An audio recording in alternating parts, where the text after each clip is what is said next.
good morning, good afternoon, or good evening, depending on whatever time you chose to click on this podcast. I want to entice you with the idea that GTA 6 exists. Did you also know, Matt, that the sky is blue? That TV is also blue because apparently its input turned off. And there's a lot of Sony stuff we have to talk about, apparently. Which is also blue? Sony is blue. Well, PlayStation's blue. Blue. Sony's black and white? I don't know.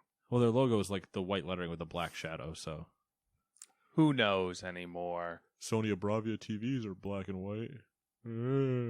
They got like an orange thing going on too. Sony does?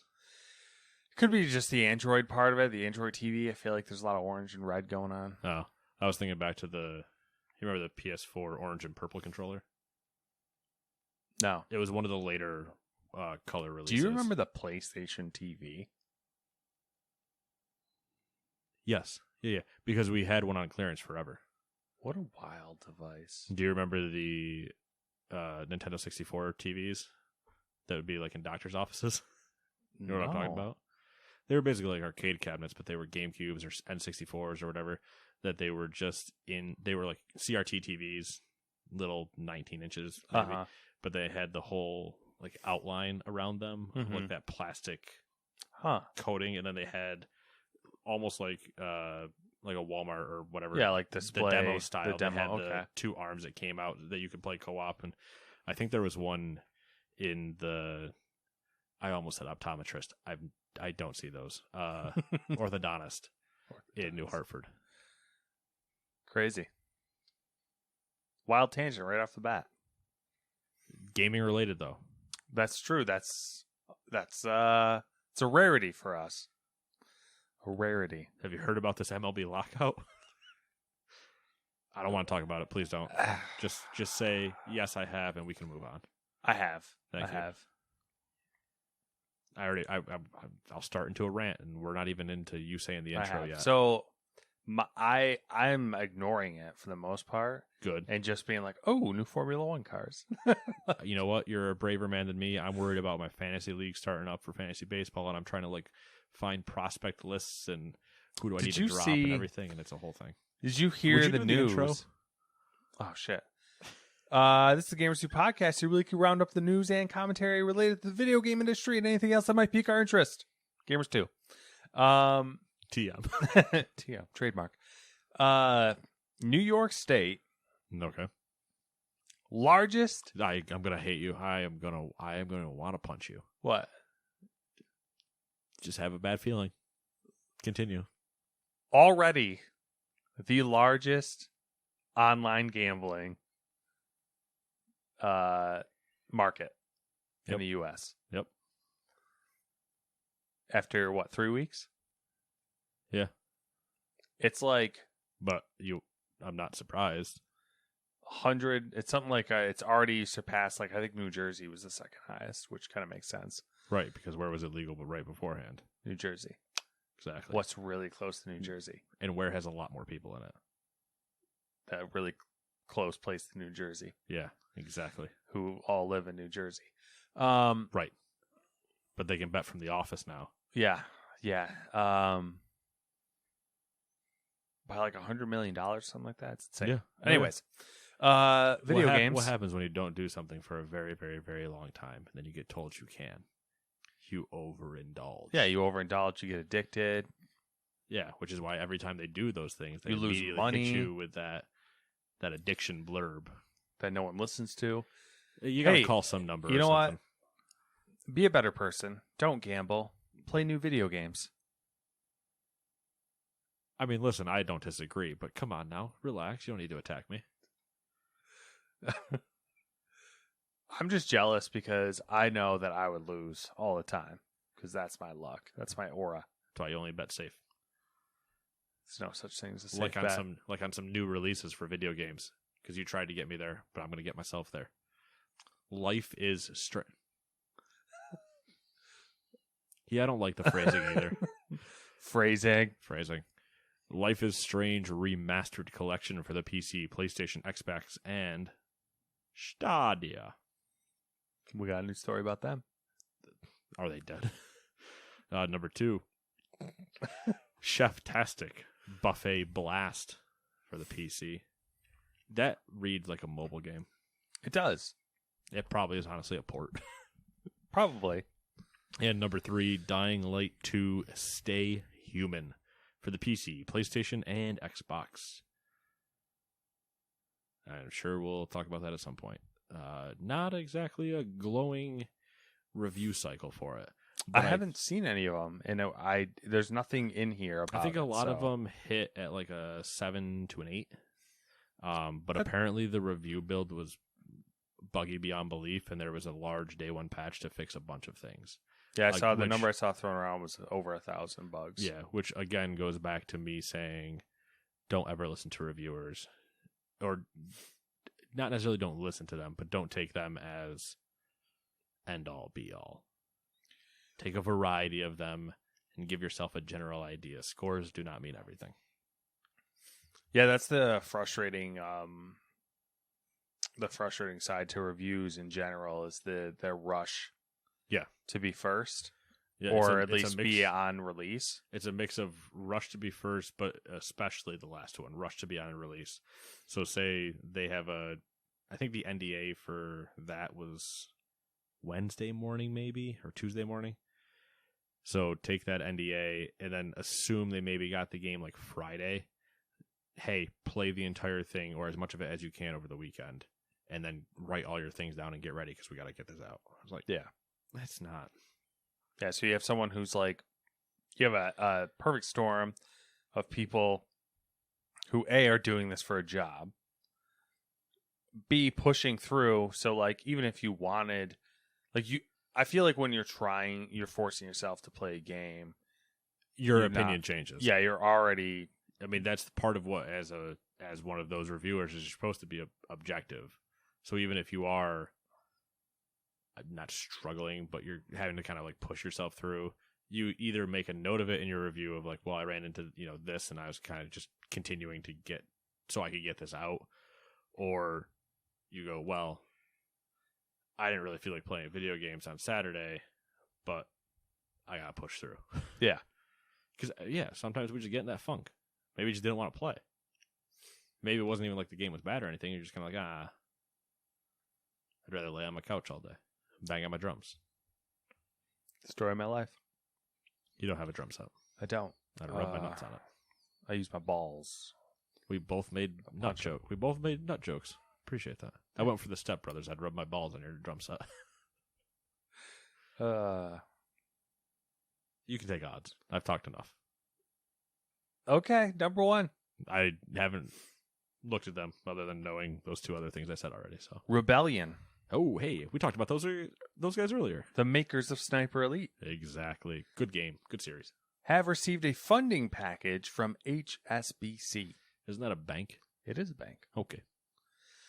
The details of the funding haven't been disclosed, but we do know that it was an 8-figure deal.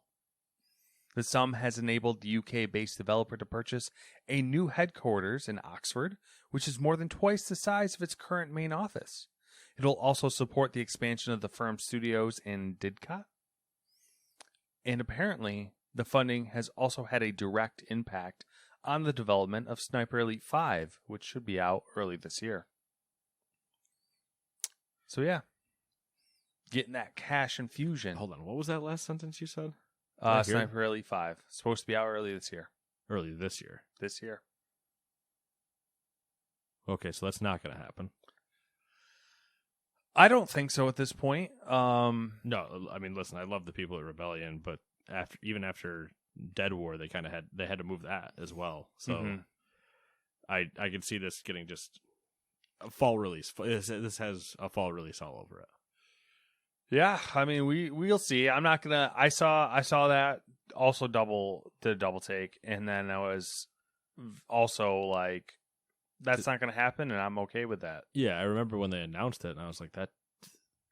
When they put up the video or whatever, and I was like, that doesn't seem like it's gonna be ready for this year, or not. Yeah. I mean, early this year. Yeah. Also, yeah, I'm completely okay with it if it gets derailed because I have things like Gran Turismo and Horizon and Dying Light and Sifu and World of Warcraft patch and Star Wars updates. Like, Yeah, and if they're investing in their studio and the personnel and making the game better, then Take your time.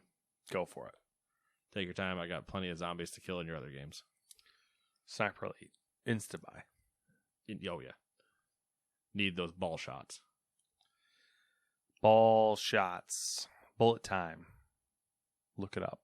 Don't look it up. I don't know what's going to come up. Bullet time or ball shot bullet time?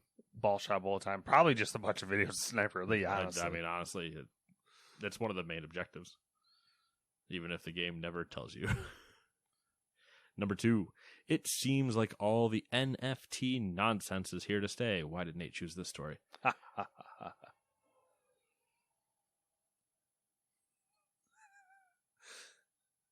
That was weird. That was weird. For people that didn't hear that, a car just flew down the road honking its horn. And I don't live on a highway. Strange. Anyway, NFTs are here to stay. We had another company fall victim to making a quick dollar. Ooh. Okay, you do have the... All right. Team 17 unveiled a bunch of NFTs called the MetaWorms Collection.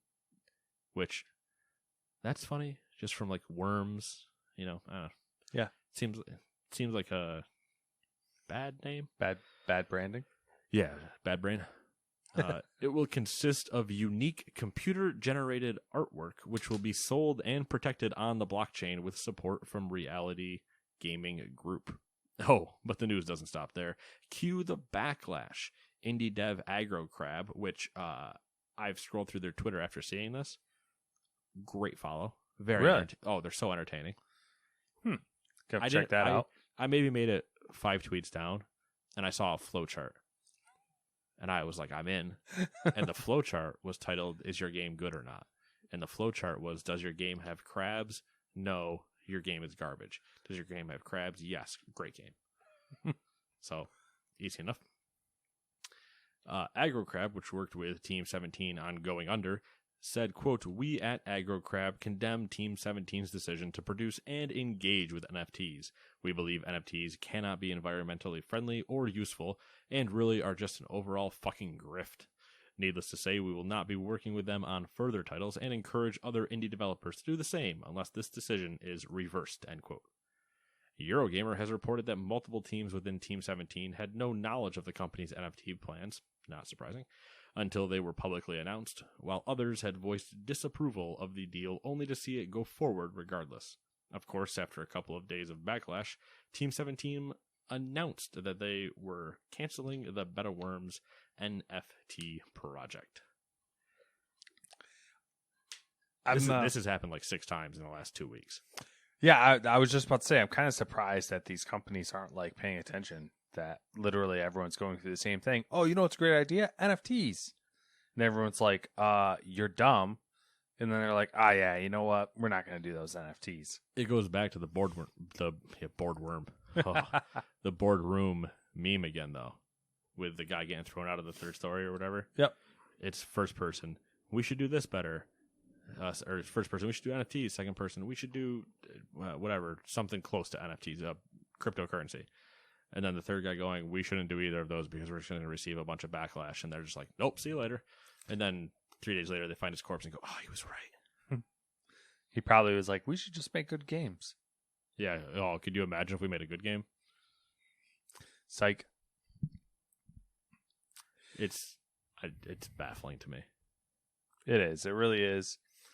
I was joking about it today at work. Someone came up and they were like, oh, how about those NFTs? I made $70,000 on one. And we all just immediately like, you're full of shit. And he was like, fuck, it was too high, wasn't it? I should have went a lot lower. It's like, you guys would have known. I mean, you can do it, but it would almost be a pump and dump stock market scheme. Like, there have been too many. I could create an NFT and advertise it with Twitter and everything. Within a week, probably make $1 to $2 million and scam everybody out of it. That's how absolutely ridiculous that entire system is. It's a joke. It's all perfectly legal. It's all perfectly slightly out of legal bounds at the moment because it hasn't had laws made yet. No more of that talk. All right, fine.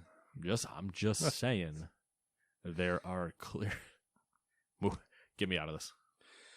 I'm sick of NFTs. Let's move on. Number 3, people collectively watched an average of 653 million hours each week of Twitch, Facebook Gaming, and YouTube throughout 2021. According to Stream Hatchet's 2021 Video Game Live Streaming Trends Report, what a name, overall live streaming saw an increase of 21% year over year. The live streaming analytics company also said that Twitch continues to take up the lion's share of viewership, with 71% of total hours watched last year. The report notes that the genre of open world games generated the most in viewership, while the second most viewed categories were shooters and battle royales. Surprising. Well, is it? I don't know. I kind of would have thought it would be swapped, but then if you're factoring in, which I think they are, open world includes like literally anything with an open world, right? Which is part of the issue where I wonder. I want to know the Venn diagram, because you could consider something like Escape from Tarkov kind of open world. It's not, but you could. Apex is kind of open world. I mean, it's a battle royale, but it's there's a lot of crossover, but things also like New World showed up. Yeah, it's an open world MMO.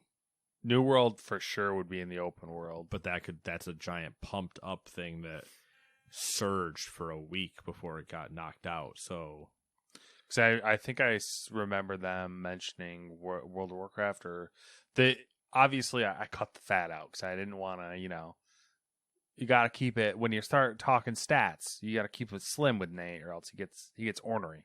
It's not that. I hate butter knife stats. That's what I'm saying. I kept it to the broad sweeping brush strokes. Right, because when these people write stat reports, the famous example is before the current generation was out, before Xbox Series. Right? Series X? No. Series X? Xbox One? No, Series X. Series X. And PS5, before they were both out, every news report leading up to that and determining sales was saying that the Switch was outselling both Microsoft and PlayStation. And I was going to fight Matt if he brought it up one more time, because it's one of the most obvious no shit things you could say. Obviously, nobody was buying a new Microsoft or PlayStation product when they knew in 3 months new ones were coming out. It just doesn't make sense when Nintendo was in the middle, essentially, of their early middle of the Switch's console cycle. Just doesn't make sense. Nintendo also selling them Switches, because there was a world first race in 2021. Mm-hmm. Plus there were a lot of WoW big events that could also help the WoW numbers. Plus, just New World launch is another one. I'm trying to think if there's got to be something else. Far Cry's open world. Like, there's a lot of things that would have potentially been considered into that open world category, because, like you said, everything is almost open. There's very few that aren't. Basically, everything Nintendo came out with that would be streamed a lot of would be open world as well. Yeah. Let's cut to number 4. EA has announced the appointment of its new chief financial officer, Chris Suh. You're getting all the shitty ones. Suh, dude. Suh. I would, if I worked with him, that would be Suh, dude, the whole time. Suh, dude. Anyway, so Chris, I'm assuming it's is it Suh or Sue? It's probably Sue, because I don't know. I'm gonna go with Sue. Just call him Chris. Chris. I'm gonna go with Sue. Okay. Because you use Sue later, because you didn't write Chris later, so I'm going to confuse myself. Anyway, Chris Sue, he is due to take over the role from March 1st, replacing Blake Jorgensen, who announced in September that he would be stepping down after a decade at the company. Man, another good name gone. I know. Sad. Sue previously was corporate vice president and CFO for Microsoft's cloud and AI department, where he's been overseeing the development and growth of Azure, among others. He's been at Microsoft for over 25 years in a variety of senior roles. So, maybe a good move? I feel like I mean, it was probably a money move. Because why would you leave Microsoft right now? Probably that, but at the same time, this doesn't affect the user base like at all. Yeah. These guys are just your CFOs. They're not they're not your design guys. It's an interesting move because, like you said, why would you leave Microsoft right now? Yeah. That seems like a really weird idea. But if you're going to potentially double your salary, we do know that EA pays their EA pays C-suite. their top end pretty high. Yeah, they pay them bank, and they pay the rest of them nothing. Basically, like 85% of America. Yeah, American corporations. Wow. Rich get richer. Eat the rich. Okay, all right. Let's not get political now. Get out the guillotines. Oh, eat cake? Yellow cake? Whoa. Double reference. All right. I have a question for you guys. Do you know what yellow cake is? Don't tweet it to me. Just text it to me. You can tweet it to them. Tweet it to the Gamers2 account. Also tag the FBI. Anyways, Bandai Namco has allegedly known for years about the Dark Souls RCE exploit that was recently made public. Well, that seems not good. VGC, Video Game Chronicles, reports that multiple... Okay, two questions before you. Yes. Did you just make that up? No. This is the first time we've ever said it. Is it? Yeah. I'm pretty sure we talked about VGC before. Yeah, but we say VGC. We've never... Okay. Well, that was... I read VGC and I was like, oh, should I say the name? Same way we've never gone to International Gaming News. I don't know. I just felt I should say what they were, but I don't know. Anyways. It's okay. I appreciate you. VGC reports that multiple individuals discovered some of the vulnerabilities present within the PC versions of the Dark Souls franchise, some of which date back to 2019. However, no actions were taken until a week ago when Bandai Namco took its PvP servers offline for its Dark Souls games on PC after the discovery. After the discovery became public, I should say. VGC's report goes on to say that multiple users submitted reports to Bandai Namco and From Software. The other funny part of it was that they all basically got the same response, which was, we'll pass it on to the development team or we'll look into it. Yeah, typical customer service style response. So those reports were before, not recently. No, they were starting in 2019 and kind of throughout. Man, how do you let that go? Because I mean, it was a bad security leak. How do you let it go for 3 years?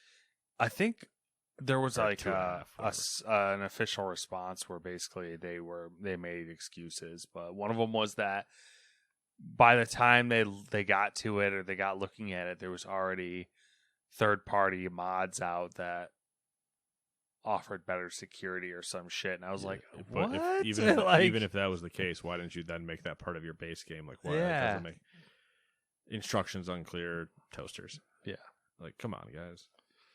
It is silly that they took that long. I think this coming decade is going to be the decade of, like, we find out how important security is as far as networks and programs. And it's going to become, I'm going to use the word tantamount. Ooh, that's a good one. It's been a while since I used that one, so, sprinkle some big words in when you can. Sound better, Very, very titillating word. I'm aroused. Words so sexy. I'm too sexy for this podcast. Too sexy. It hurts. So now that I've sang that song, there's an old World of Warcraft machinima video, like not machinima the company, but what machinima like truly meant before, of like making game movies, where they're using the human dance, and it's I've seen that. I'm sure you have. Yeah, but it's just the Too Sexy song, and it's a human dancing around like different spots in the World of Warcraft. Nice. And every time I hear that song, that's immediately what I think of. You get all the good news stories. I feel like you're sassing me. Oh, because you are. Shit, that's right. Number 6, Rockstar Games posted a community blog with updates on their projects, but who cares about that? Here's the interesting part. Quote, with the unprecedented longevity of GTA 5, we know many of you have been asking about a new entry in the Grand Theft Auto series. With every new project we embark on, our goal is to always significantly move beyond what we have previously delivered, and we are pleased to confirm that active development for the next entry in the Grand Theft Auto series is well underway. We look forward to sharing more as soon as we are ready, so please stay tuned to the Rockstar Newswire for official details. End quote. In other words, Burger King sells burgers. I am a negative Nancy. I mean, that also, that should have been 5 years ago, the running up name for this podcast. Negative Nancy's. Negative Nancy Gamers? No, just Nancy's. Just negative Nancy's. And we just pull stories from everywhere and be absolutely pessimistic the entire time. No, I think... local cat saved from tree. Yeah, well, I bet he deserved to be up there. Like, it's just random things. I saw the news stories that were like, oh, Rockstar confirmed GTA 6. And, like, I don't know why, but I'm like a negative Nancy, and I see, like, GTA Online and GTA 5 and, like, the long wait and everything, like, live service games and all this and that. I'm like, nope, not GTA 6. We're never going to get a GTA 6. Like, so there were two things for me. Mm-hmm. Part of me had a little bit of that reaction. Okay. Where they said the next installment. And they specifically didn't say 6. Yeah, and the other part was, where is it?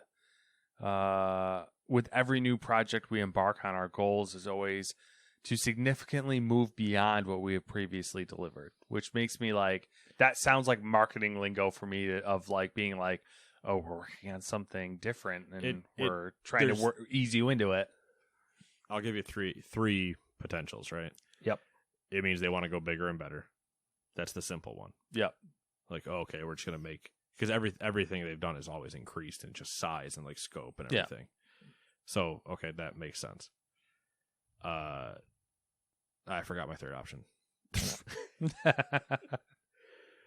Shit. The other one, the other one is basically that, right? So who knows what they're going to be. The third one is...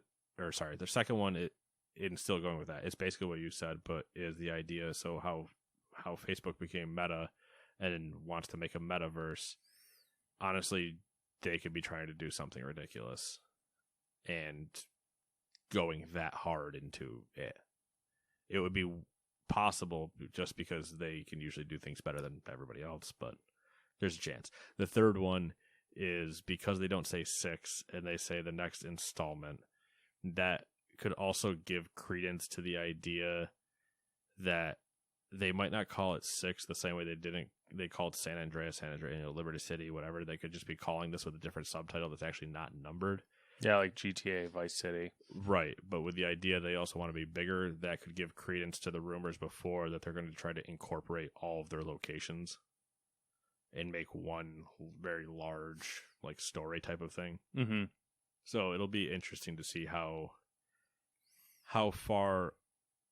well underway is it versus how I'm in the much negative Nancy camp. So I mean, what was my prediction? I don't remember. 26 or 25, I think was my. I think we settled on 20. I can't remember if it was 2025 or 2026, but we said that at the absolute earliest. It was at the earliest, with also expecting like 3 delays after that. Yeah, like whatever they announced the date for, and then getting pushed essentially. Mm-hmm. So, yeah, I mean, it's funny because I saw all this stuff coming out of tweets of people being like, "Oh, GTA 6 is real, GTA 6, blah blah blah," but it's as obvious as anything that it was going to be happening. It's similar to when our favorite oil tycoon came out on stage and announced that Elder Scrolls 6 was happening, and we all went, yeah. Any more to show us? No, just know it exists. And we're like, oh, fucking, yeah, obviously. It's a thing, but it's like It 3 games out. It would have been more of a shock if he came out on stage and said, Elder Scrolls is dead. We killed it with 5. We're moving on. You're like, that would have sent, people would have thrown cakes that they didn't have in the studio. They would have actively baked a cake in the stands and then thrown it on him. Google it. No, you're not throwing yellow cake at people. First off, it's delicious, and second off, it's disastrous because there are 2 options of yellow cake, and you're giving spoilers away. They got to Google it. Yeah, but they have to. If they go by the first 5 things, it'll just look like a box from Betty Crocker, and that might not be the reference, or is it? I don't know which one's more radioactive. It's more the frosting than the sponge. Let's be honest. So I think my guess as far as what, in air quotes, GTA 6 is going to be, it's going to be, I wouldn't be surprised if it was, GTA Online 2.0, and we don't get a traditional storyline. I think they get eaten alive for that. And it's all the locations baked in, and they do some sort of live service thing like GTA Online, but then with a little bit more story shit happening. Here's what I could see them doing, and it would be very interesting if they did it this way. So, remember how Hitman and some other games would release an episode at a time type of thing? What if it was, whatever, who cares? We'll call it GTA 6 just for keeping consistency for what we're talking about. But it was GTA 6 Part 1.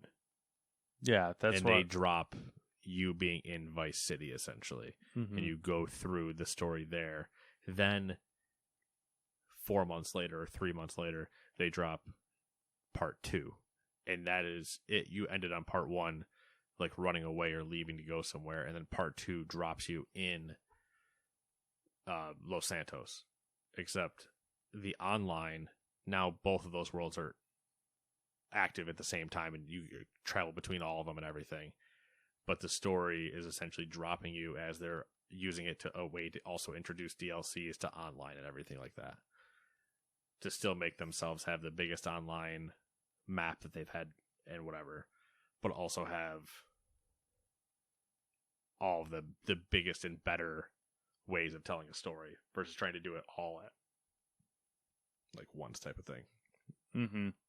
Get to have a little bit of moments of, okay, we dropped the first part and we ended on a cliffhanger going to the second part, and then you get to have the 3-month communication of everybody going, so what's going to happen with this character and yada yada. I mean, it'd be interesting. I don't think they're going to do it, but it's an idea. Yeah, it's an idea, a theory. Someone write it down. We'll revisit it later theory. When we find out more. Oh yeah, yeah. Can we also, not that we ever have, I would love to document the old, can somebody jot every time I've said, write that down to nobody in this room, to the invisible man in the corner. Write that down. All right. I guess we'll move on to one of the bigger news items this week. It's Sony news time. Ooh, Sony. Sony Interactive Entertainment has acquired Bungie for $3.6 billion. After the deal closes, Bungie will be, quote, an independent subsidiary, end quote, of SIE, run by a board of directors consisting of current CEO and chairman Pete Parsons and the rest of the studio's current management team. Sony has said Bungie will remain a multi-platform studio with the option to, quote, self-publish and reach players wherever they choose to play, end quote. Jim Ryan did a couple interviews that we could dig through, but the contract and interviews boil down to this. Sony is getting Bungie's knowledge and expertise in live service games. Sony gets to decide what happens with all the money Bungie makes. And Bungie gets access to all of Sony's resources and relationships, including Sony's film and television companies and contacts. Anything you want to comment on before I move on? So we were floated the question of, is this a response to the Microsoft Activision Blizzard thing? And how do we think I am, by the way? I don't know. I think you're probably good. Okay. Well, I mean, we'll find out afterwards. I guess stay consistent. That's what I'm trying to do, is keep You're consistent. We were floated the question by one of our guys of, Bungie's gone. Is that the F you to Microsoft? First off, just for the money angle, they would need to buy about 20 more Bungies to even come close to having the FU. So no. Also, PlayStation notoriously moves very slow with this. So this was probably happening like June of last year. Maybe sometime in the summer, probably. Because we heard talk about them like when they were buying, was it Blue Point and somebody else? Yeah, Blue Point and Housemarque. Yeah, because they announced Housemarque, and then the leak for Blue Point came out, and then they said don't worry about it, and then it became real, mm-hmm. and then they used the exact same imaging for Bungie. Yeah, so it was probably around that same, like the talks had started at that same point, and also other rumors. Apparently, I don't know if you're about to talk about this, but that Sony's supposed to be making more acquisitions through the month. Like they're not done. Whether they'll be as big as the Bungie thing, there has been some substantiated rumors that they have a couple more on the way. Yeah. The thing I see this as is they've had a relationship before. So it's not like it's unheard of. When Bungie was with Activision, they had the exclusive deals for the PS4. So they have a working relationship. They've seen it. So it's not like it's entirely weird for them to go over there. At the same time, I think they needed to go back under a big name just because I don't know how their feasibility would have been continuing to operate like truly independently. Even though now they're still operating independently, in quotes, but they have somebody watching out for them. Yeah, my hot take is I think, I don't know how to word this to get the point across that I want to, but I think Sony buying Bungie for $3.6 million is a better value for the money than Microsoft buying Activision Blizzard for $86 billion. Like 68, whatever the fuck it is. I think I think it's a better, like I think you're getting more for your dollar with Bungie than you are with the bigger purchase. Not saying that you're not getting a lot and it's not a good deal and you're not going to get massively your return on your investment, but like it's like an exponential thing, like, so, diminishing returns is what yeah, it's diminishing returns, but here's, I don't necessarily disagree, but I don't really agree either.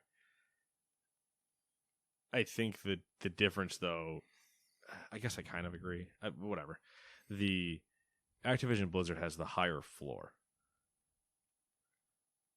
between the two. They have very much the more guaranteed bank.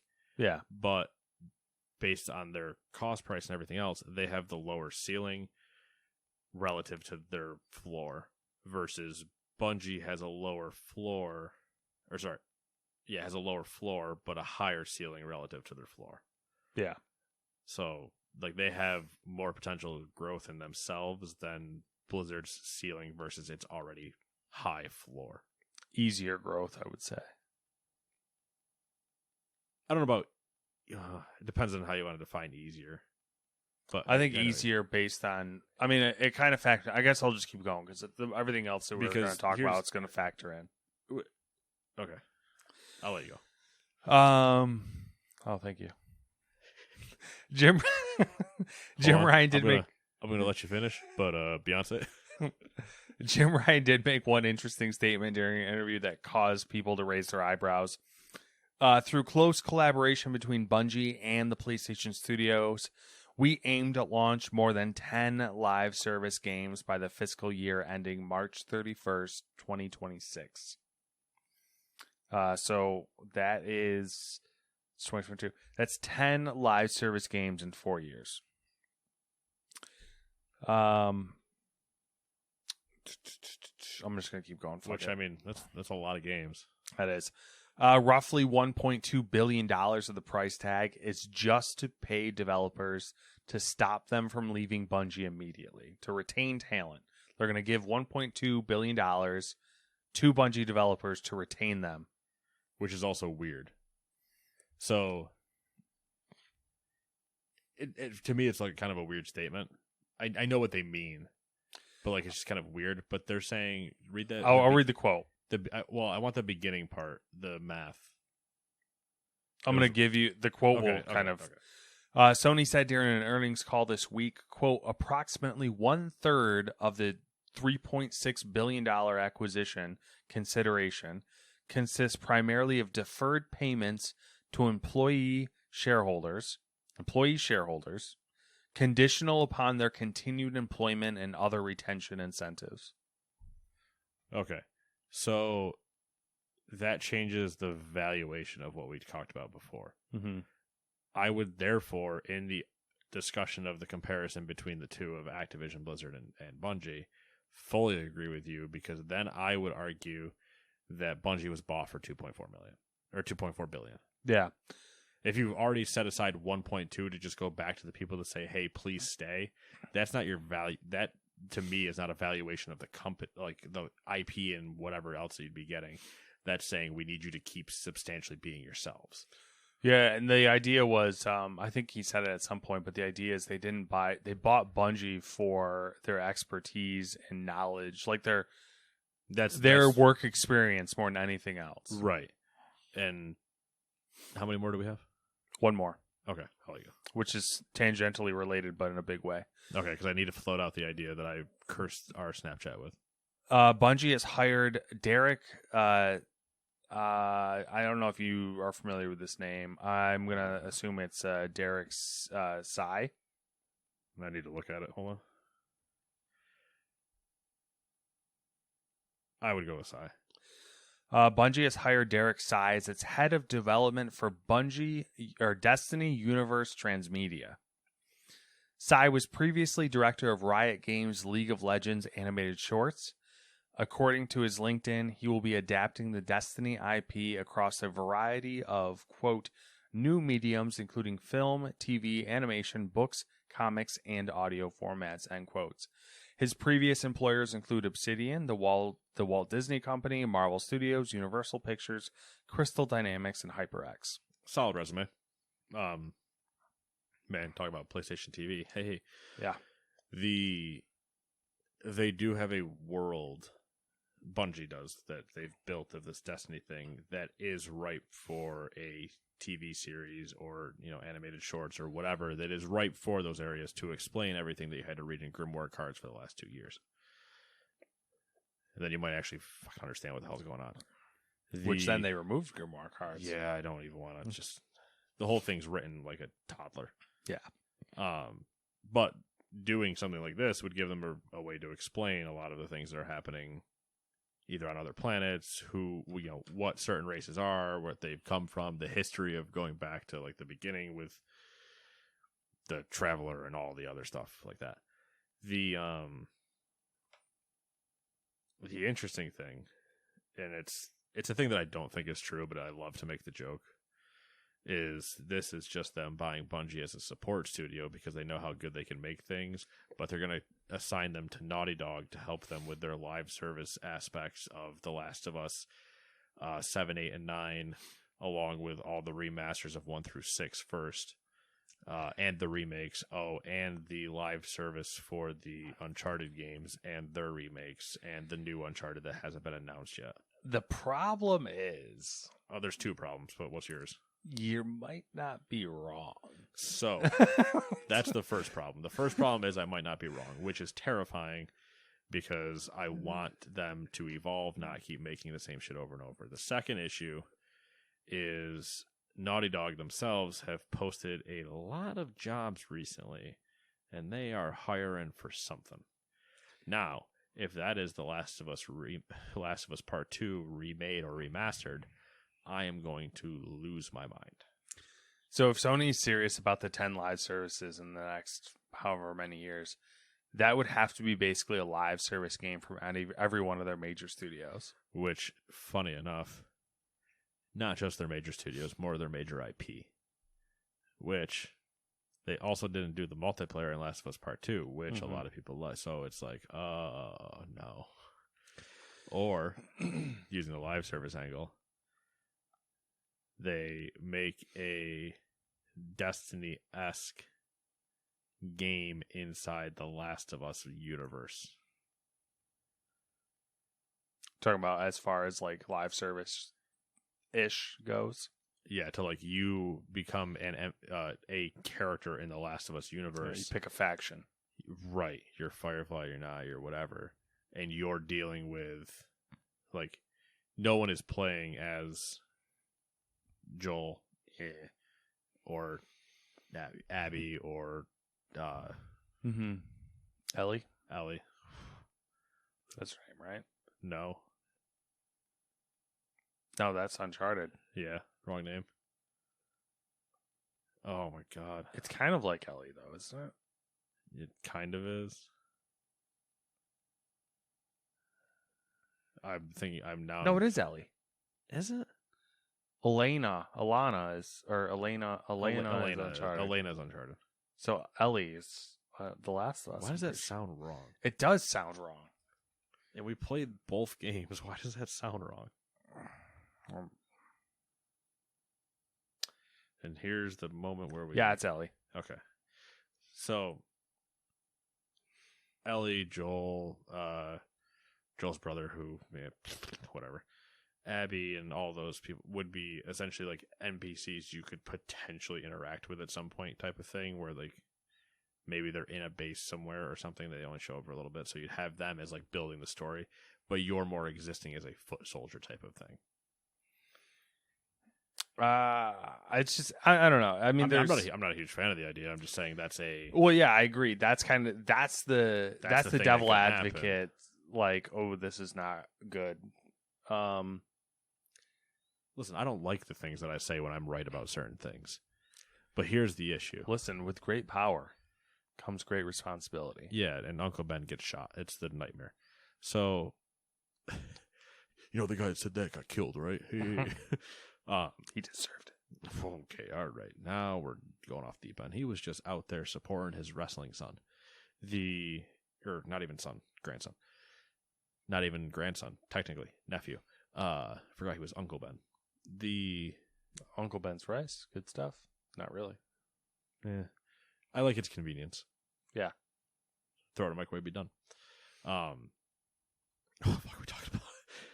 It's the history now that PlayStation has kind of pointed at Naughty Dog, and you're like, I'm scared for what your potential could be, and that you might be squandering it, and it's a scared because I know Naughty Dog can do good things, and it's also a severe rage-inducing issue that they had the balls to say we're remaking The Last of Us Part 1, and we're remastering The Last of Us Part 2 for PS5. And I'm like...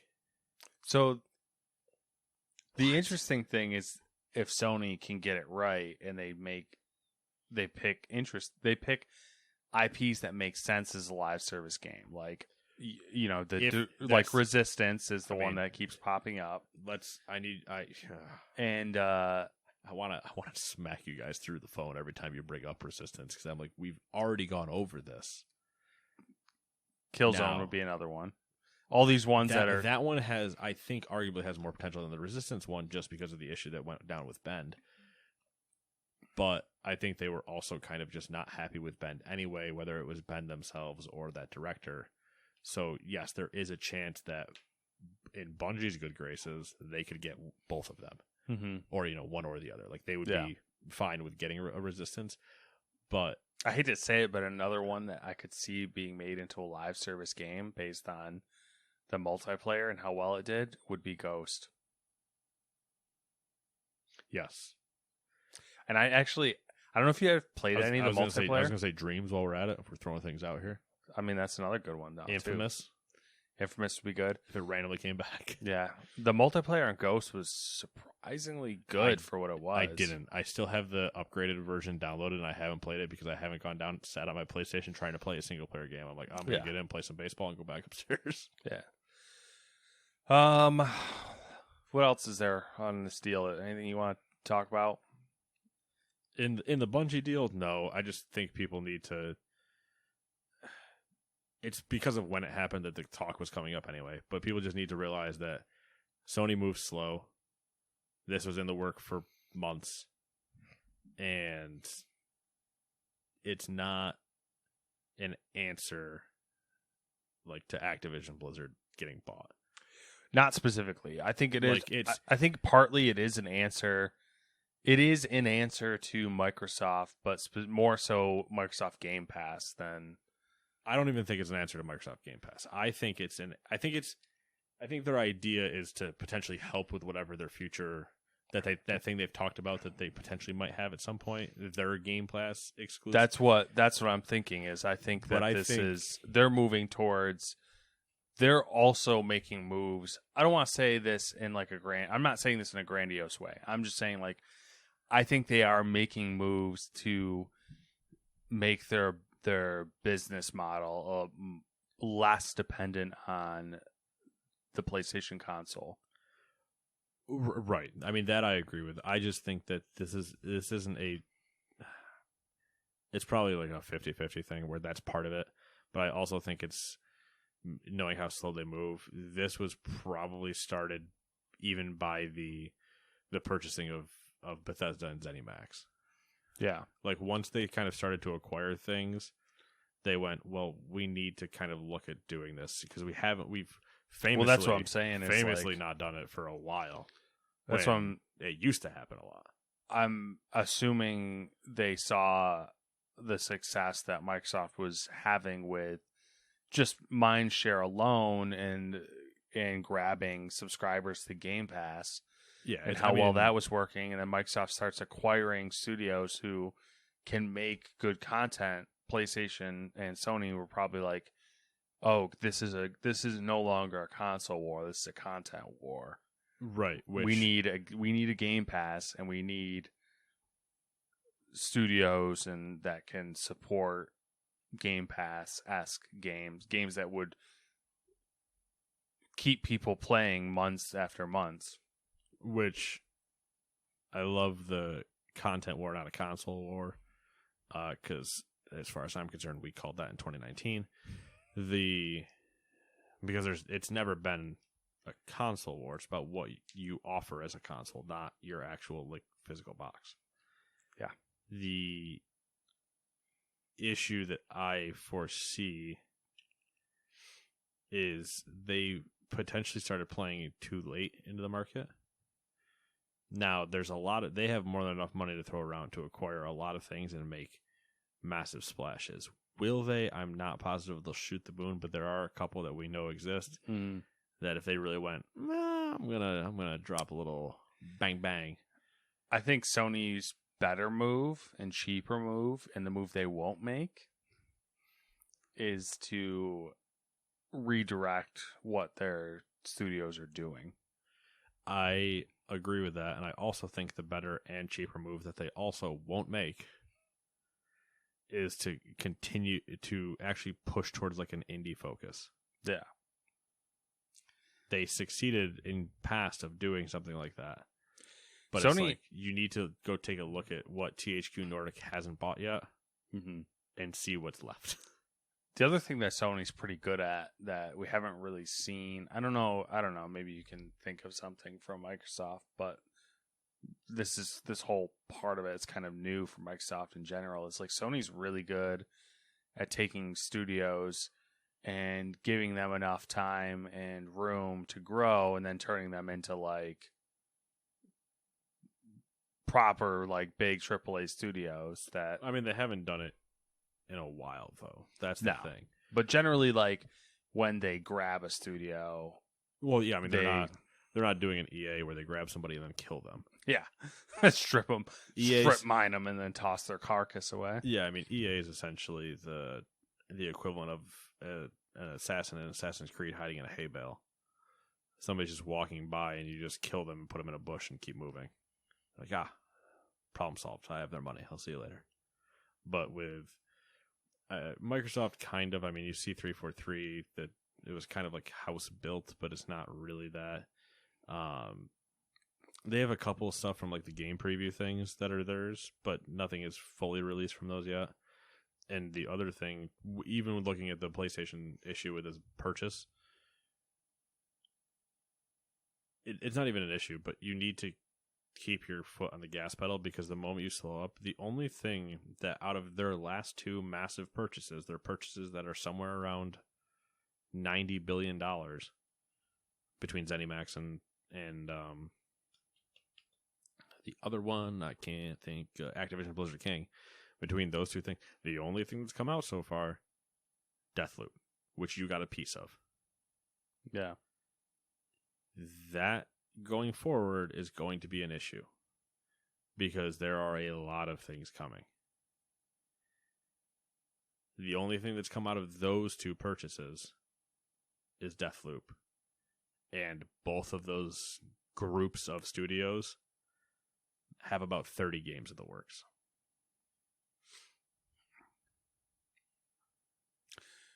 I think they have a little bit more time, though.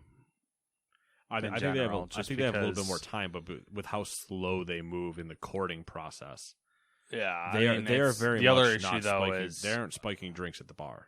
The other issue is all those. I mean, Microsoft's great, but all those studios. When's the last time all of those studios put out a good game, like a game that everyone was like, "Oh my god, this is amazing"? But that's the thing; it doesn't matter with the Game Pass angle. Yeah, they don't have to all hit if you have them getting into that mind share. Mm-hmm. Where Sony almost needs them to hit, just on a relative like scale of amount, even.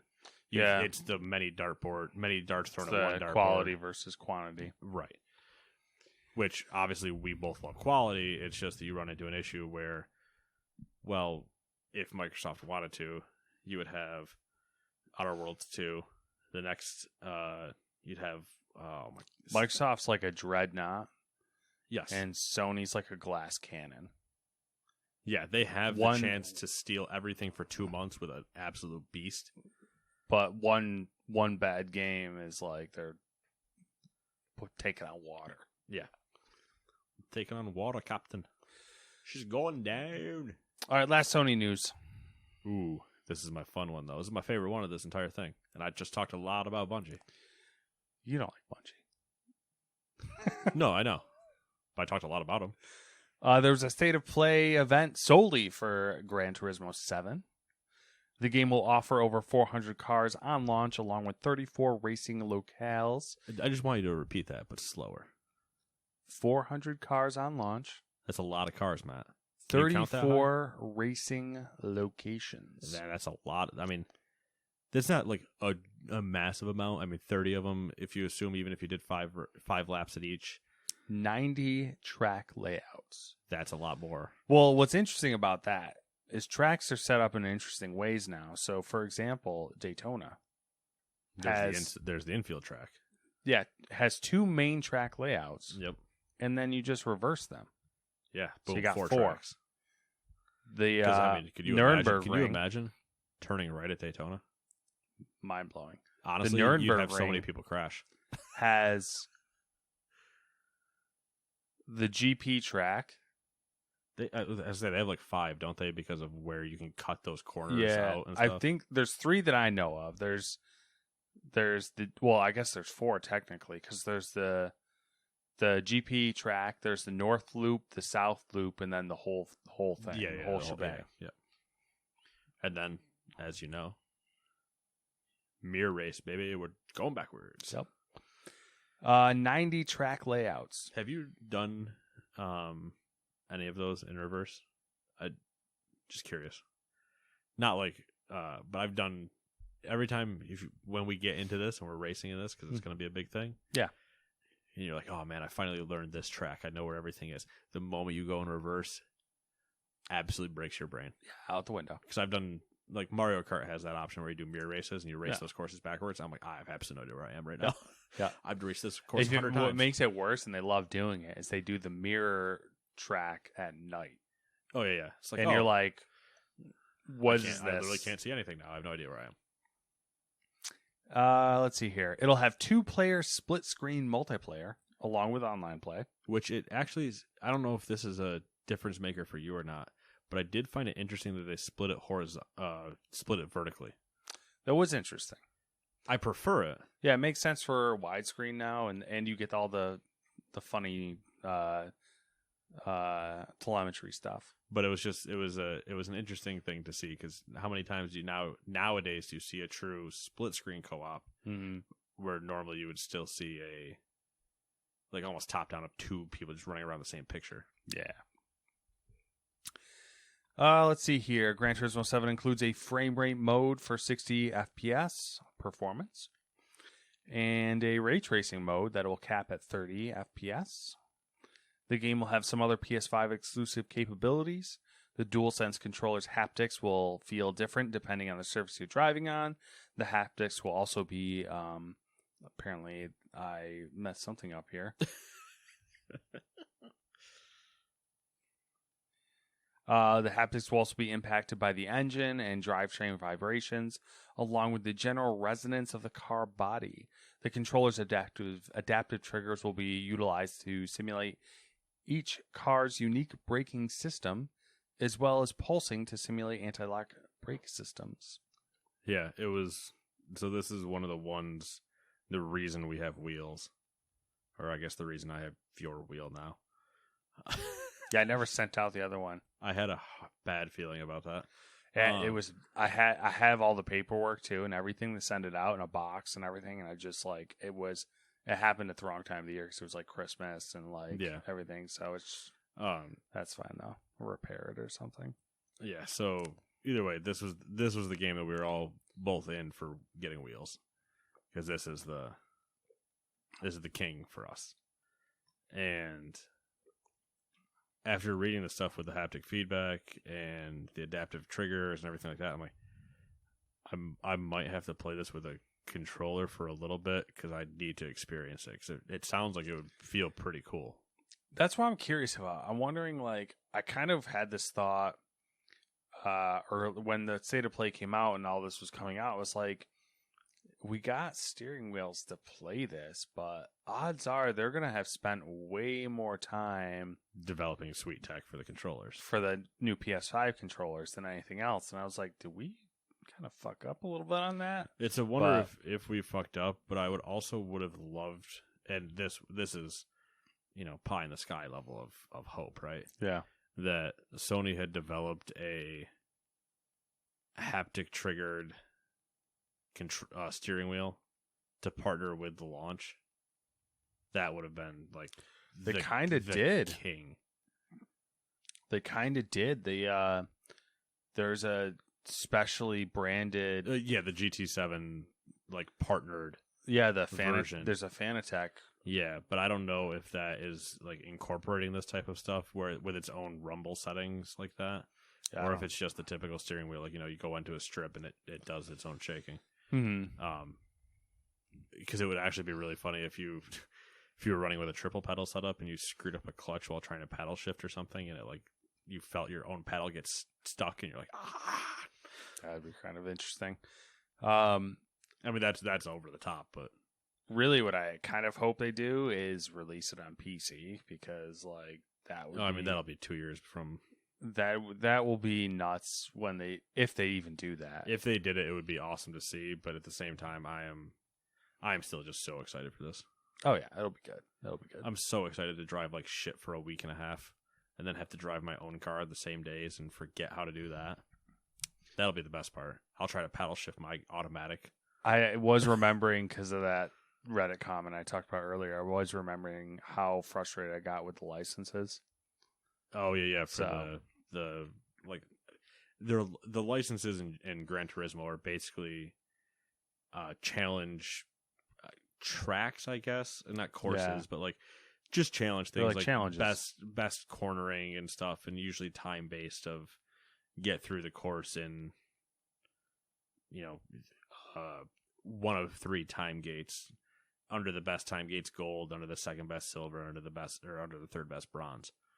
So that's where Matt and I are going to live for a while, because I'm just going to have to try to figure out how to drive. I'm going to go to Daytona so I understand gas and brake, and then I'm going to go into the licenses to learn a little bit more, and then I'm going to go crash around the Nürburgring for a while, unless it does what some older ones did, where if you're not racing in a certain thing, you have to pay money to repair your car, and then I'm not doing that.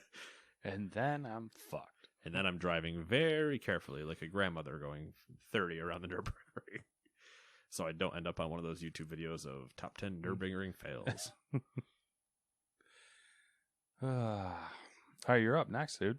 That was it for Sony. I didn't think there was another story. There is another story. That was on me. Oh, number 8. Oh, as per tradition, we'll finish up with the main news items with what Warcraft news there was this week. I feel like there was more than this week, but hey, we'll talk about it. Activision, might talk about it later. Who knows? Activision Blizzard is taking Warcraft to mobile. In its financial report for 2021, the company shared that it's planning, quote, substantial new content for the Warcraft franchise in 2022, end quote, which includes content for World of Warcraft and Hearthstone, as well as getting all new mobile Warcraft content into players' hands for the first time. Interesting. Also, the earning report said that in 2021, World of Warcraft, quote, delivered its strongest engagement and net bookings outside of a modern expansion year in a decade, end quote. Yeah, if you count engagements, the amount of times we've had to yell at you for being shit, which has been a lot on Twitter lately. So Wow, no positivity then. Okay. That doesn't say positive engagement. Engagement, that's true. It just says strongest. That's true. What other Warcraft things happened this week? They announced that in 9.2.5, which is the half patch Oh, yeah, I before the forgot next about that. expansion, Mm-hmm. that they're allowing cross faction play. So That's outside of the. Is that going to be one of those things where you have to wait until the what the hell is it called is full? It probably will be the Hall of Fame. Mm-hmm. It probably will be for Mythic anyway, because they're not doing cross guilds. They're only doing. You can cross raid, but you can't. You have to have a community type of thing or whatever. But the guilds aren't going to go across. I would love to see them do cross guilds in 10.0, the new expansion. Mm-hmm. I would love for them to be like setting up to test that and basically using this as the trial run to see if that makes sense to do. So, do you think it's going to impact the direction they take the story? No. No. You think it's just going to be a mechanic? Yeah. Because they're making it opt-in. So you have to choose to be able to play with the other faction. So it's still up to you whether or not you want to deal with those dirty alliance players or not. You know what I mean? I wasn't sure if they were going to do some wild factional thing where like you get, No, it's no longer Alliance Horde. It's like for me, it's the issue is it's almost out of touch to have it forcefully divided. Mm-hmm. Because you have, guilds and groups are literally dying on Alliance because everybody is Horde. Because it's just, it became an issue with like it just being too many of the top end over there. So, well, if you want to be with the top end, you have to go where they are. They're not going to come to you. So it became like a, I don't know what the true population balance is, but I'm assuming it's like 70-30. Wow.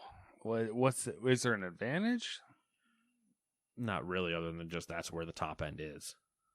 So it became like a self-fulfilling thing where initially it was cool to be Horde, and then all of a sudden it was like, oh, that's where all the high-end players are, and then it's like, oh, well, I'm going to be that. Yeah, and it was kind of, there's been a lot of back and forth, because initially it was, I believe a lot of people were Alliance, then that flipped kind of because they buffed some racial abilities on Horde side, so a lot of people went Horde. Then they buffed the Alliance ones and nerfed the Horde ones to try to like kind of put it in line, but by that time it was too late.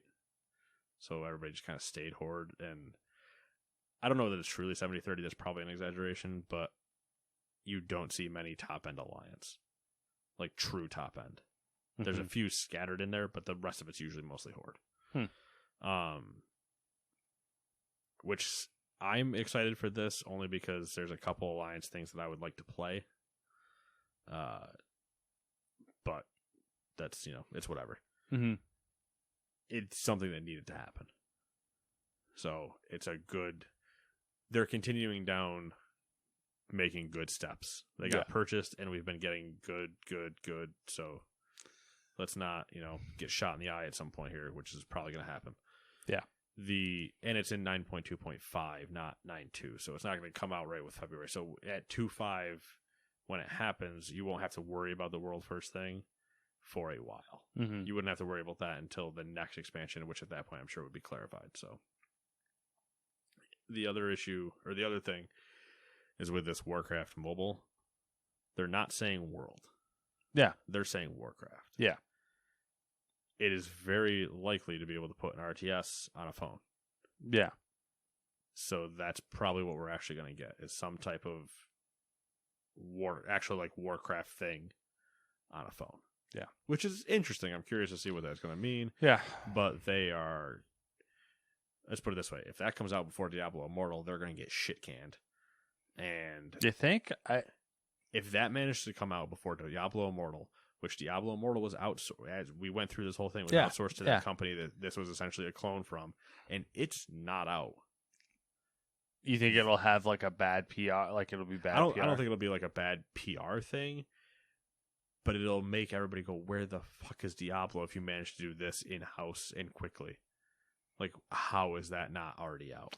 Yeah, I could see them easily spinning it and being like, yeah, I mean, we did it in-house, and that's why it was quicker, and like, we should have built Diablo Immortal in-house from to begin with. It was a mistake, blah, blah, blah. Yeah, but that's not a spin. That's just an admission of you being idiots. Yeah. And again, do you not have phones? Do you not have phones? They should have just canceled that whole thing and tried again a couple years later. Yeah. After people forgot about it. Because that's the other thing, is if this comes out before we've had a Blizzard experience on mobile, that whatever you want to walk out with first is what's going to be everybody's initial taste. And so if you're not confident in Diablo and you drop the Warcraft one, but you feel better about that, then you'll have people having better faith in the Diablo one. But if you drop Diablo and everybody goes, what the fuck? And then you try to drop the Warcraft one, now you've potentially injured both. So there is a little bit of a game to be played, but I don't know. Multi-level gaming. I'm excited. I enjoy the world of Warcraft. We sure do know that. Hey, whoa. Relax, Mr. Coming here hating on your high-end rating. I don't like you. Well, listen. We got 17 short little newsy things. Holy shit. Let's get through this. You ready?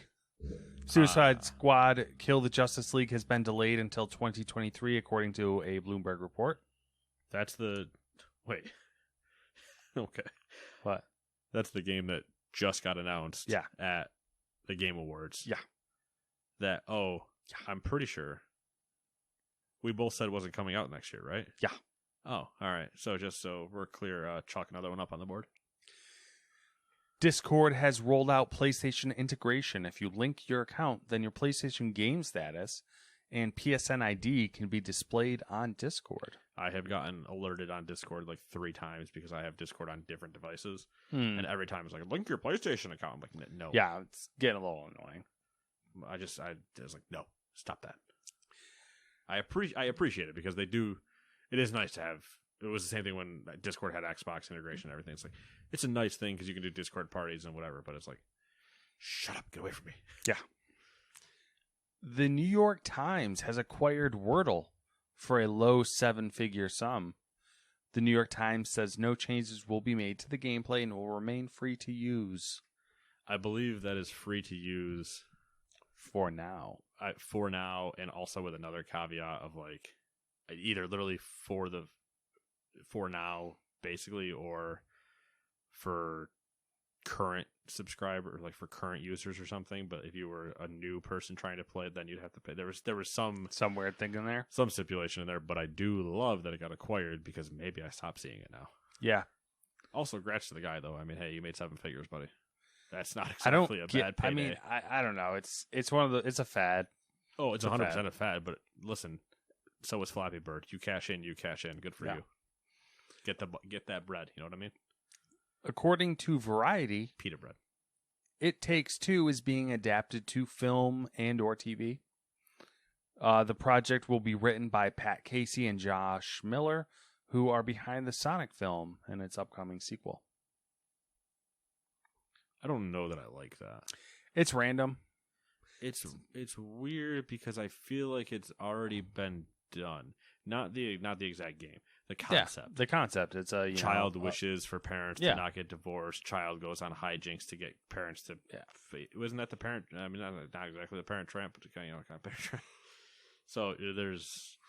Yeah, it's not like it's a necessarily original story, but it's also okay. So you have those two writing it. Joseph Fares better be involved. If he's not playing the book, I think he is involved, but I don't know. I want him playing that book. Collaboration. The FTC. People who played the game will know. That's not me. The FTC, instead of the Justice Department, is investigating the acquisition of Activision Blizzard by Microsoft. The notable point, according to Bloomberg, is that the FTC is usually more aggressive in its policing compared to the Justice Department. To me, and I don't know the inner workings of those two agencies. I don't know why the Justice Department would investigate them versus the FTC. The FTC seems like the more logical. The past year, I have said that about so many things. Like, why does the Justice Department... I'm confused on what the Justice Department does. At this point, so am I. Because why would they get involved in an acquisition discussion when the Federal Trade Commission... Bro, I don't know. There's so many things where it's like, oh, the Justice Department's investigating this, or the Justice Department's making a rule on this. I'm like, what? The Justice Department? Like, just rename themselves the Justice League and be done with it. Yeah. Then I'd have an idea of where Batman was. Yeah. Don't freak out either way, by the way. Big acquisitions are always... almost every single one of them is investigated. Actually, all of them are investigated. I mean, yes, legally they are all investigated. But it's funny that the FTC might come to a faster resolution than workplace harassment. Yeah. In case you're curious about how our government works. Shohei Ohtani is the man, the myth, the legend. He's the cover athlete for MLB The Show 22. The game will also be on Game Pass on day one of release. Sad time for them not to name it The Show. Yeah. I wanted to see them name it The Show, but then just put the W in like 11 font versus the 72 they use for the rest of it. Mm-hmm. It's very cool. Did you see the like comic manga cover they gave him for the deluxe edition, I believe? They made a little trailer video of it, of him pitching to himself in a comic book style. Like, I'll have to show you. It's pretty cool. I saw the regular cover, and then I saw the, I think they're doing the potential Derek Jeter cover. Yes. Yeah. For the MVP edition. Mm-hmm. The highest one or whatever. Yeah. Available for pre-order now, though, and I am a sucker. You know what? You get one every single year. I think you're allowed to pre-order that one. Well, let's put it this way. I get one every single year, and I play the shit out of it for every single year. Yeah. Ubisoft announced that it has restructured its esports branch into a single global division. Blah, blah, blah. No one cares about Ubisoft anymore. Wow. Valve has updated their discount cycle. What does that mean? The change says that at a minimum, 28 days must pass between the end of one discount and the start of another. So if you see a game... What was it before? I have no idea. They didn't say. Oh. So if you see a game that's on sale, you won't see it on sale again for at least 28 days. For a February. Yeah. For February. During It's kind of interesting, though. It is. I guess it makes sense if you had somebody that was, again, not knowing what their previous policy was, but you come out of a Steam sale where you're only at 13% off, and then you come out of the Steam sale and you were at 20% off, then you're like, ooh, that's a little shady. Yeah. During an earnings call, EA's CEO Andrew Wilson said Battlefield 2042 sales were disappointing, and Season 1 is delayed till summer. If you could if there was a video for this, if you could put shocked Pikachu emoji over my face, thank you. The Switch is Nintendo's highest-selling console of all time, at 103.5 million units. That is genuinely impressive. The previous holder was the Wii at 101.63 million. And that's why. Nintendo's highest-selling handheld is still the original DS. Yeah, because this isn't a handheld. At 154 million. So it would be a very funny... The Switch is going to pass that, I think. That's the funny thing. It might pass it, but then can Nintendo acknowledge it as the number one handheld? Because then they will get then they are lying to themselves. I had the same thought. I'm like, not. are you motherfuckers going to double dip on us? Yeah, because we tried to double dip on you, and you all said no, it's a console. So I'm not having this left hand, right hand bullshit. Yeah. We're watching you. You're not ambidextrous. You don't get both. We're watching. Either way, that is impressive. It is. Going back to I guess why it's impressive, think about the Wii when it came out. The fervor around that. The fervor, it was new technology. It was putting the motion stuff in people's hands. You had everybody that had never played games before played Wii Sports. Everybody. Yeah. You still, had people still play it. People still play. You had people that did not play a single game ever in their childhood, went to a friend's house, played Wii bowling, and then had to get their hands on a Wii. It was insane. Yeah. Crazy times.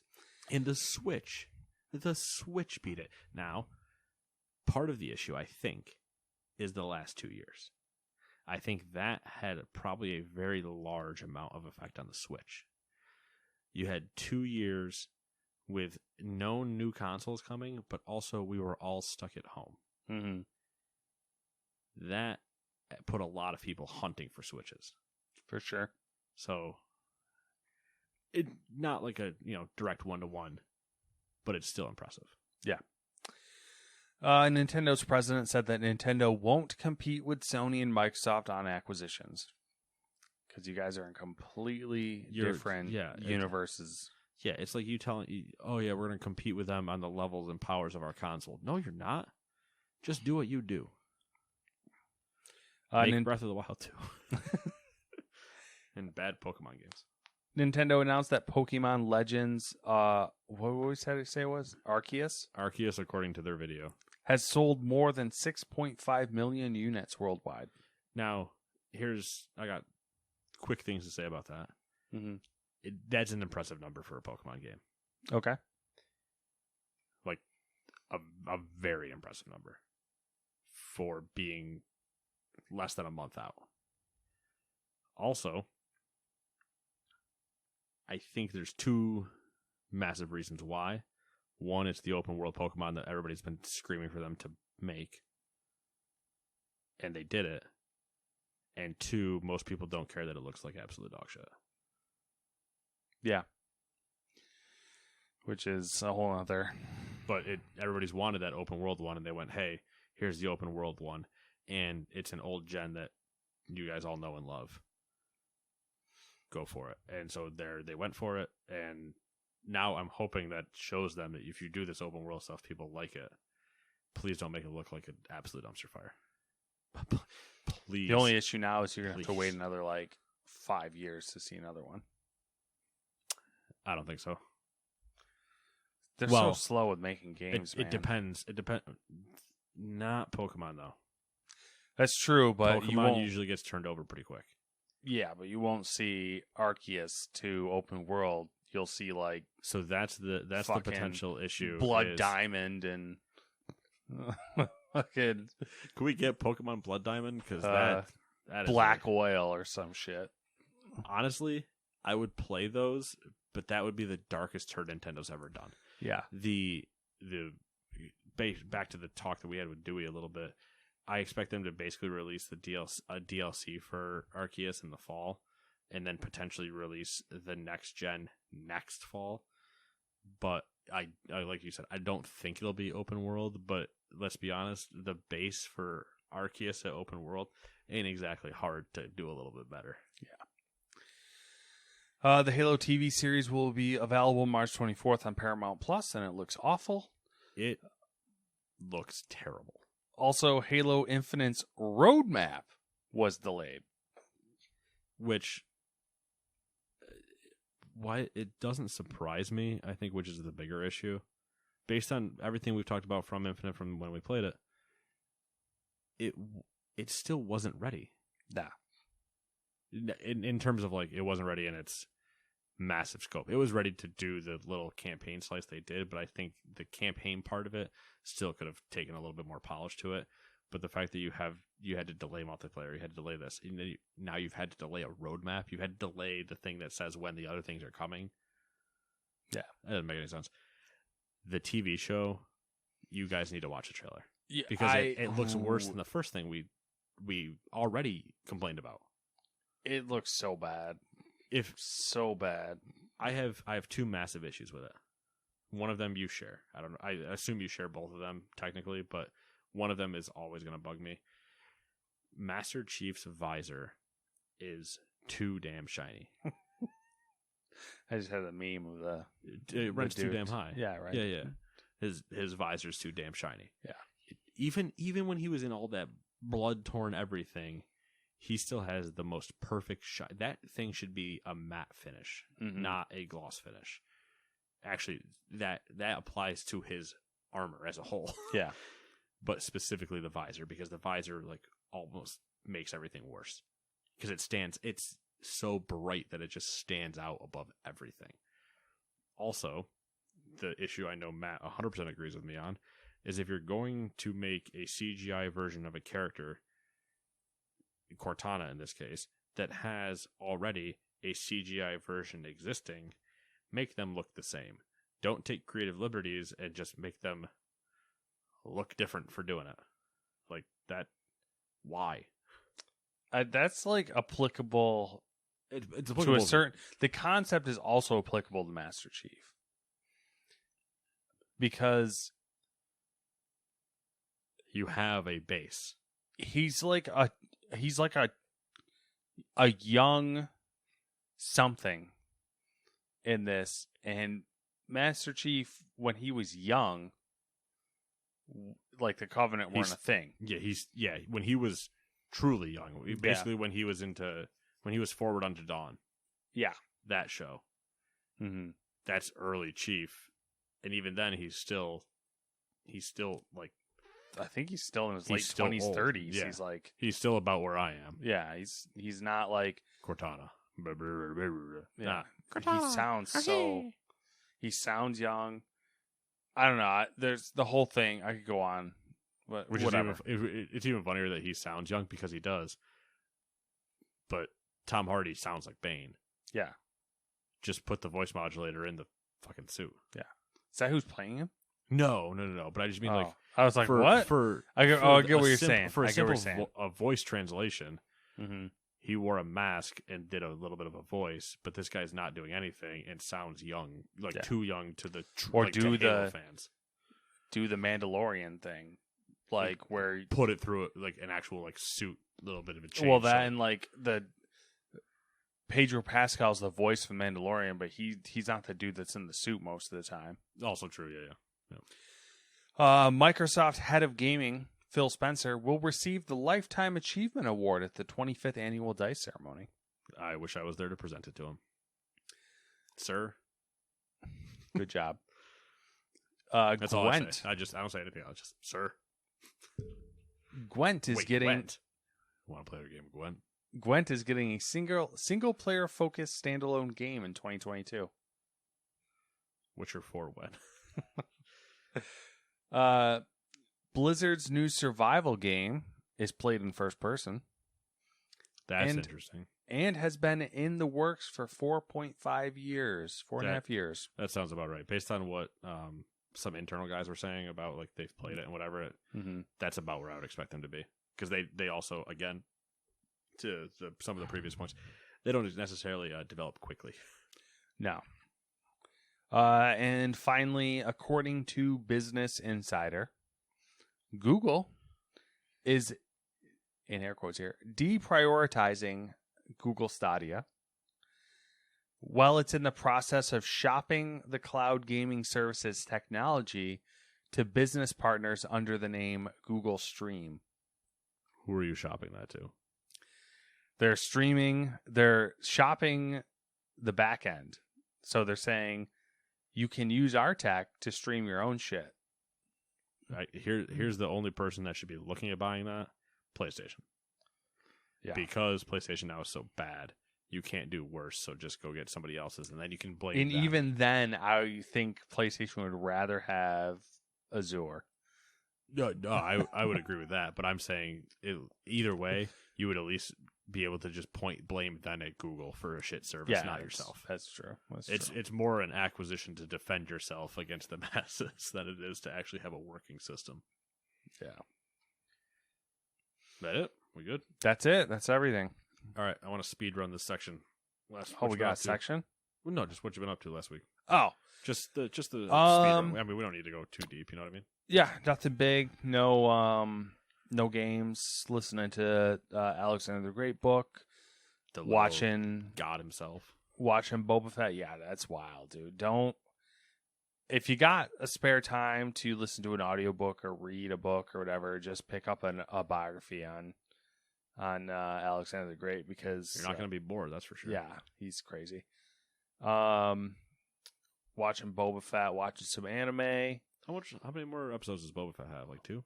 1? One more. And that's about it. Work's been crazy for me. It snowed, and where are you at? It snowed. That's where I'll work backwards. It did snow. So it snowed. Work's been mediocre. Not bad, not good. Just kind of there. Jelly.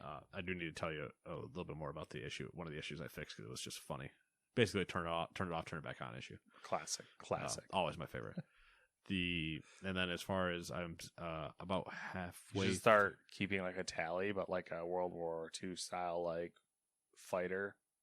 Oh God! Like, for every time you have to do a turn off, turn back on. Honestly, what I want is a roster next to my desk with every of my users' names on it, and I get to give them a gold star if they rebooted their machine before I got down there or not.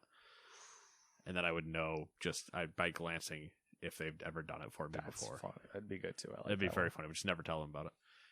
Be like, oh, you have 7 gold stars this week. Good job. Treat them like toddlers. That dragon book that I was reading. Yeah. I finished the first one. So the thing was that it's an omnibus. So it's 3 books in one. Yeah. Like recording. Finished the first book, and I'm pretty close, I think, to the end of the second book. So be going to the third book here pretty soon. So far, it's all right. A lot of world building. Mm-hmm. But now should pay dividends in the back end potentially. So I don't know how many total books there are, because I think this is just like the beginning of these is the first 3, but that's you're gonna get into it and then they're gonna be like, oh, by the way, it's 35 books. That's the chance, but I'm not looking at it, so I don't do that before I'm done with the first 3, because the first 3 will tell me, because the first one is like a wrapped up story in itself, and you go, okay, I get that, and I can see where there's going to be conflict later. Then the second one, they don't ever reference the first one until like 2/3 of the way through. Interesting. And now both groups of main characters have met each other and are about to come to like, we need to have conflict resolution moment. So then it's like, okay, now you've done that. How do you deal with this in 3? And that's where I'll have my moment. I'm about halfway through Center Stage by Michael K. Mm-hmm. Still entertaining. Again, Nice. didn't watch the show ever, but reading his interviews back are pretty entertaining. I think the next one up is Steve Young. So that'll be fun. World of Warcraft is the game. Play a little bit of Forza, a little bit of Death's Door, but World of Warcraft's the game. Nice. Back to raiding, so. Yeah. Yep. 'Tis the season. Yeah, you gotta get everybody back to the grind before a new patch hits and everybody kind of... It's a double-edged mix, Gotta get everybody back, but also let's not burn everybody out, so... Walking a tightrope. All right, that's all I got. I got nothing.